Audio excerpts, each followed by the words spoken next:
Welcome to Common Ground. My name is Fernandito Osa, your host today, sitting in for Sheriff Steve W. Townsend. Today my guest is Suzeth, who is here from the Orchard Gardens, and we'll let her tell us a little bit more about it. Welcome to the show, Suzeth. Thank you. Thank you for having me here. It's nice having you. So tell me a little bit about the work as a whole, because Orchard Garden is a beautiful, beautiful place that has been, I forget the years, but I'm sure it's been over at least 15 years Yes. or so that has really, changed that entire community for the better, and of course the community as a whole. And tell us a little bit about Orchard Gardens. Sure. So I am currently the Director of Resident Services for the Orchard Gardens community, which is in the heart of Lower Roxbury. I've been there for about 9 years. We actually have 331 homes. So approximately 2,000 families that live in this community. And like you said, has been going through a lot of amazing transformation over the years, positive transformation. So there's a lot of great things happening in the community of Orchard Gardens. Yeah, it has. So working with the residents, tell us a little bit about some of those programs, because I know other than being a director, there is a lot of outreach, grassroots, working with the community partners in the community, Yes. the school as well, and then the residents, who are the most important of that whole entire area. Of course. To support a village, it takes work, right? It takes collaboration. And although we have great things happening at Orchard, there's a lot of strength in our families, we also have our challenges, right? And community challenges are very complex. So we do partner, we have amazing partnerships with Madison Park Development Corporation, who are actually part owners of the Orchard Gardens community. And they have great youth development programs. They have a lot of family programs. They have an amazing health equity team as well. We also work very closely with the Boston Public Health Commission under the VIP department, which is the Violence Intervention Prevention. Let me ask you, because you mentioned they work with the youth as well as with the families. What are some of the programs? What are some of the things that they do, Sure. In their programs? Oh, we have so many. Yeah, well, but I'm tell me going to a tell couple. you, I'm going to highlight a few, especially mine, right? Yes, please. Indulge us. Exactly, thank you. So I'm very passionate about families, right? And as you know, the Orchard Gardens community, we have experienced, high-level crime in the community in the recent years, which has an impact in communities. I think that it's not easy at times going to work, right, and meeting families that are in great need, right? So a lot of times our families are experiencing this toxic level of stress or even trauma. And so it is, I think, our jobs, and my job, is to create spaces in the community for people to connect, right? For residents to empower each other, to learn together, and to sort of help to heal together. So we have a youth development program at Orchard. We actually have an on-site mentoring program. We partner with the Northeastern University. So the mentoring program is called the DREAM program. The Northeastern mentors come every week on a Saturday morning, and they actually are partnered with one of our kids one-on-one. So we do a lot of one-on-one work. We do a lot of social and emotional workshops with them. We take them on trips. We go to hockey games, basketball games. We actually expose them to higher education. So they actually go to Northeastern and see what college life is all about. So it's really about giving the opportunity to expand their vision. Right? Is there ages involved in that, like or an age bracket, or no? The youngest one we have mentee is 5 years old. Wow. She doesn't look 5, but she's amazing. So the youngest is 5, and the oldest, I think, around 13, 14 years of age. But as you know, Fernandito, the challenges are real, right? So one thing is, yes, you are dreaming that you could go to college, but the reality is like, are you really ready? It's about college mapping. It's about creating that path for you. What is it that you're required to actually make it? And so we also partner with the National Society of Black Engineers. Obviously, they come with a lot of strength. They tutor our kids in the math and the sciences to really get kids ready. So by the time they actually are ready to graduate from high school, right, they actually have the skills, right, and are able to sort of enter Northeastern and hopefully attend higher education or even the other schools around the area. We also have the Strengthening Families program, which is like a parent cafe model that I facilitate, which is very interesting because so last year, I believe, or maybe 2 years ago, we started just testing it out. It was a really rough period at Orchard. We've experienced a lot of sort of shootings almost on a daily basis. And families really needed to sort of vent and connect, needed to know what was going on. And one of the things, when I look back, I realized, although we have amazing resources in Boston, right? Correct. We partner with Widow Street Health Centers. I mean, we had therapists there available to our communities. But what happened was that there was still a disconnect. And I realized that there was a trust issue, right? So that's the impact of trauma and violence. So if I don't know you and you don't look like me, why would I come to you for you to comfort me, right? Yes, right. So although the services are there, I couldn't get people to actually connect and have access to them, right? It's to really take advantage of them. So I took a step back and I said, well, again, we work very closely with the Boston Public Health Commission. So I reached out to one of my friends, Kim. She's a social worker there. I said, why don't we try to create something here in-house? And we piloted the healing circle. So really, we engaged our families, our parents, to sort of create a space for us, for people that they knew, like us, to have a conversation about topics that really matter to the community. What's your concern? Let's talk about it. So it's about opportunities for neighbors to come together, to have this discussion that really matter to them. It's about, we also explore different ways of healing, because as you know, we are very resilient, right? And so how do we promote resiliency? So that was sort of like a way for me, when I look at trauma-informed principles, right? Is a way to sort of integrate that into the work. It's about creating those spaces for community to heal, to support, and to provide resources. So that will be the perfect platform to then have the provider come in for a few minutes and then connect with community, but then pass information, right? So it's really meeting communities and families where they're at, right? So it's been amazing. It has evolved over the years. Now we meet the fourth the fourth Tuesday every month. So we actually meeting tonight. And I'm very excited about it. It's kind of like my baby, right? So again, I love to talk and help people to really realize their strengths, the strengths that we have, and also to tap into other resources, but also learn together. Right? So it's about strengthening our families and our abilities to become sort of stronger, more resilient. So you mentioned, how you loved, and it's a passion, really. I can see the passion in you when you go into description of really reaching out to families and, educating and so forth. But what were you doing before you came into that? What kind of work, in the line of work were you doing? Because you're really, 9 years, you're really, really grounded in here, you're devoted. You're changing lives, you're helping lives, the youth, the seniors as well. Was there a connection before you came there? Was there something you were doing to kind of motivate you to come to that point? Or it just didn't happen, it just happened? So prior to that, I was actually working for ABCD. Oh, okay. Yes, I was working out of the corporate office. So I was in charge of the workforce development programs, the summer works programs. So I loved, of course, I'm a fan of ABCD. Yeah. It was my first job when I was 14. Yeah, so it was really, it's everyone's, right? Everyone's job. So I was very excited when I had the opportunity to work for them, especially the workforce development program. So really, and at that time it was new. Yes. The workforce development part of it, not just the summer jobs.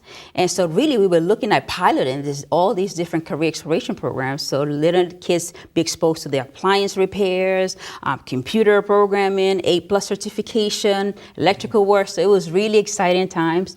I do believe in education equity, promoting education and workforce development. And I brought that with me to Orchard Gardens, right? So we partner with the career centers. So we really tried our best to sort of mobilize our families, right? So we want to disrupt that cycle of poverty, right? Because it's really at the root of what we see in the communities, right? So that's definitely part of my role there, and I do bring that as sort of my background. So that's where I started. That's great. That's great. And in itself, ABCD, and in itself, the line of work you do it, also the fact that you're bilingual helps a lot because Yes. you're also really rooted in the Latino community, and so that's a given. That's a Yes. given. Who was your inspirations? Who were people who shaped you to do what you're doing today? Because again, the work that you're doing, there are times that we have jobs, but it's a job. Right. It pays the bills. But then there's times we are blessed to have the job that we actually don't see it that way. It's a given. It's a blessing to be able to go to work and see that you're making a difference. It's see that you're inspiring and see that you will change one person out of so many. And that's a gift. That's a gift that no money can pay, Yes. So, And you're right about that. I don't look at this sort of as my job, right? This is who I am in this world, right? This is part of my divine destination, right? Being a helper, a healer, transmitting light into this world. My inspiration, my grandfather. So my grandfather, I was raised by my grandparents, and he was the apple of my eyes, of course. I was daddy's little girl. But I grew up in a time of a civil war in Panama.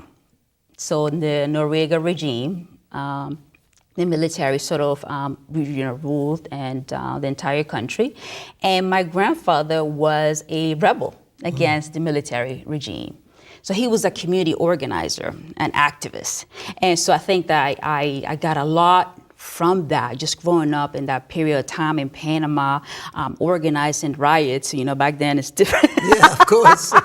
Totally different. Yeah, exactly. That's how we used to do it in Latin America. Yeah. And so, just being a part of something bigger, being able to say, you stand for something, right? For human rights, for justice, regardless of the consequences. And so I think the courage that he taught me, to be courageous, to stand for something bigger than yourself. I got that from him. Yeah, and to just being a part of that whole, Yeah. Yeah. Do you do you still have a yearly festival or a community gathering outside? I remember there was a time they used to do it in the parking lot across the street, Washington Street there. And yes. You used to be able to reach out to the community. Yeah, we still do. So we have two events, major events at Orchard, and National Night Out, which is a major event. Actually, last year we had over 800 people show us. It's a huge community event. And so if you are a vendor, this is a time that you could call us, and we could definitely, and we have vendors that come in and set up tables, so just to provide information to the community. We have different games, we have a DJ, dance competition. It's a great event. Food. Just of course, you can't have an event without food. Yes. And we have a similar event also during the summer, the Back to School Jamboree, where we celebrate families and we celebrate our children going back to school, right? Nice. So we want to make sure that is an event that is celebrated. So we need to play with our mind. Correct. It's about positive psychology to really reward kids. And so we give out books, we give out resources, supplies. So it's, again, a big family event. Said and done. Well described. How is the new, you mentioned vendors, the new businesses that have come in over the years in that area, and of course with the bowling billing and in those other organizations, how's that worked in the and have they been part of the conversations, and have they been working with you folks in the area? How's that been? Because it's re-beautifying the neighborhood, so it is big change. Yeah, it's a big change. And I think it's a work in progress, Okay. to be honest with you. And I think that you're right. They are part of the neighborhood, right? And they're also hold some type of responsibility, I believe, to the neighborhood, right? So it's a shared responsibility. So this is something that Madison Park Development Corporation is really trying to sort of move and headspace really to sort of engage the business community, right? So they could see themselves as part of the community, not just you have a business here and then you go home. Correct. So we have worked very closely with the Haley House, if you know. Correct. So Yep, they the have a Haley lot House. of workforce development programs. They have the Saturday sort of dinner. So every Saturday at 6 o'clock, they provide dinner for families. Oh, nice. And so anyone who wants to support them, Really? yeah, definitely. I'm going this Saturday with a lot of our families. So again, we would love to see that sort of model, right, of business all throughout, that sort of level of engagement, support, and commitment to our community. So thank you for saying that. Yeah, So. yeah, I know it's a huge part when it comes to that. What about we're definitely talking about family support. We're definitely talking about building back our neighborhoods, and we're talking about education. But what about employment for the youth? How's that been? Is that something that's kind of come along the way? Because I remember there used to be, and I don't know if it still is, there was an office on Washington Street there that used to help folks. You could go in and help you with, search for jobs and employ you and things of that nature. I don't know if that still exists, but, employment has been a big thing. And has that been something that's come out about, folks other than adults as well, but mostly the youth, they're always looking for summer jobs. Of course. And I think summer employment for youth is, again, a great opportunity for our young people to sort of help expand that vision, right? And to create opportunities for mobility as well, for them to actually help their families as well. So we do actually hire youth for the summer. All right. So right now, if you're interested, if you're watching, and if you're interested in a summer job, you could go to the website, Madison Park Development Corporation. That you will find the application actually online is available, and we look forward to seeing your application and hopefully interviewing you. Again, age? So Is there ages involved in 14 to 21. 14 to 21. 14 to 21. Great age. So yeah, it is a blessing that we could have hire our own kids, and also you don't have to be from the Orchard Gardens community. You could be from Boston area and really still good. apply. That's really good. Yes. And So- I'll probably have you repeat that at the very end. At the very end, yes, I brought it here. So just that's a Madison Park Development, yes. Yes, that's a Summer very good youth. point. Summer jobs, of course, big deal. Huge. Anything huge, else big I'm deal. missing? Because I don't want to miss anything. I know you've come with a lot of information, and I don't want to miss anything. I love to share resources. I think that, again, we see a lot of families that they feel somehow they're still disconnected, despite the fact that Boston is so rich in resources. So I do want to take the opportunity. Again, I just connected to with the Boston Public Health Commission last week, and there is a new app that we could actually download that is called the helpstep.com. So it makes it easier for families, also providers, to find out the agencies and resources that are in the area. There are over 1,700 agencies and resources that are actually on this website. So it makes it easier to make referrals for families, or even you don't have to be a provider, but if you need it on your own, you could just download the app. So this is amazing. Like for me as a provider, this is like amazing. Yeah. So I brought it here, so I wanted to share. Once again, the website is helpsteps.com. And again, if you are a teenager, you love science and engineering, we have the partnership with the National Society of Black Engineers. Please feel free to call me and join the program. I mean, there's a lot of money and scholarship behind that as well, which is amazing for our kids. Right. And again, let's try to fill that gap, right? Yeah. So we want to see more kids of color in those sort of fields, and engineering fields and higher education. So that's something that I'm definitely passionate about. I do promote it as much as I can, not only for the parents, but also for our children. Right. We've focused a lot on youth. Anything for seniors? Of course. I was waiting for you to ask me that. Okay. We do partner with our Witter Street Health Center, like I mentioned earlier. So they actually facilitate a monthly senior coffee hour. Oh, nice. So the seniors come, of course, to socialize. We have bingo. Of course, exactly. Yeah, they love it too. But on top of that, we actually have providers. So we have doctors, we have nurses that come out and actually check our seniors. So we do a health screening, but we also conduct workshops, health-related workshops. So this is something that has been going on for many years. So this is one of our strongest partnerships. Next month, we're also going to provide senior exercise classes. Ah, there you go. Which I'm actually hoping to join as well. So last year we had Zumba, so we provided Zumba, and I did it for like 10, 15 minutes, and I couldn't handle it. Might want to go soft with yoga, maybe. A little more soft. I have a story. I ended up in the hospital after I did yoga. So we actually provided trauma-informed yoga last year, Zumba classes. So again, next month we're going to do the senior exercise classes. So again, we try to really promote health and fitness. We actually have a beautiful community garden. So we learn to sort of plant and grow our own organic foods. So residents come and they grow their own food. We make smoothies, and it's just beautiful. And it's a time to connect with other residents, but it's about promoting community health, right? In all aspects of community health. So the financial aspect as well. So we partner with the City of Boston, the Roxbury Financial Department.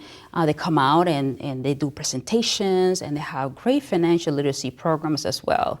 The Career Center. So again, it's looking at health, but in a much broader sense, right? All aspects of health.